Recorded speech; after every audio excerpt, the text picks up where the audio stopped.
Mary, as we take this in, I just want your reaction.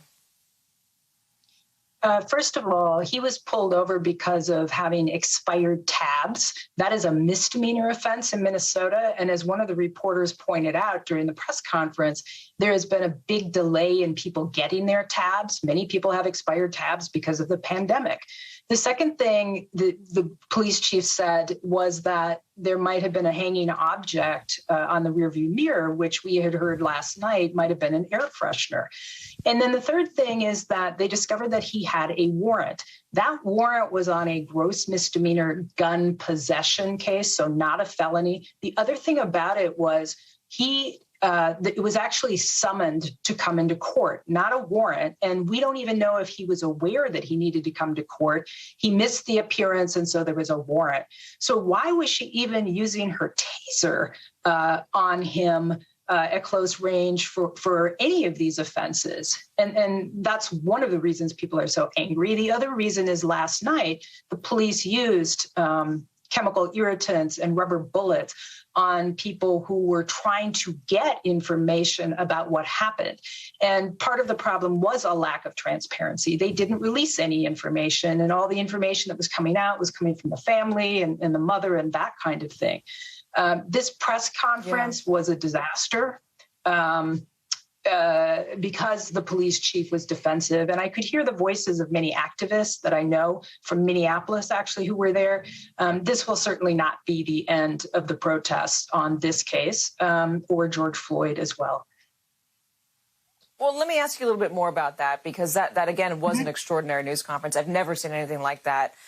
Rarely do you have activists in the same room. Rarely do they get as many questions as they do. Rarely do you see a police chief put on his heels the way that he was. He exited the room at one point and then was, he was almost coerced to come back in to answer more questions.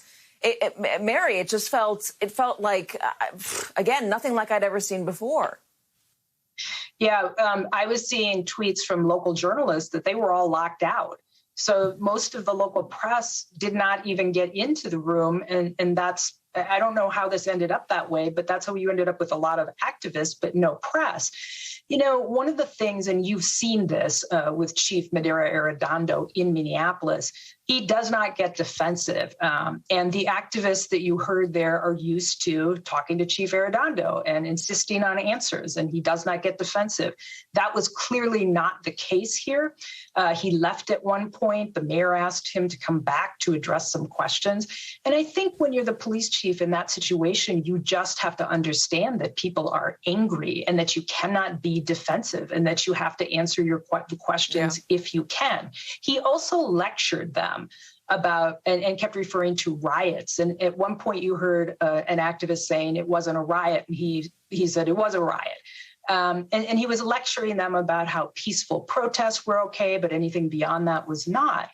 And that, I can tell you, did not go over well with people in that room. It will not go over well now either. So it was not handled well at all on a number of levels. So this is not happening in a vacuum. As we said at the top of this show, this is happening just miles away from where George Floyd died, just 10 miles away from the trial of Derek Chauvin. And this morning, Gabe, the defense brought up what happened last night and tried to use it as a reason to get the jury sequestered.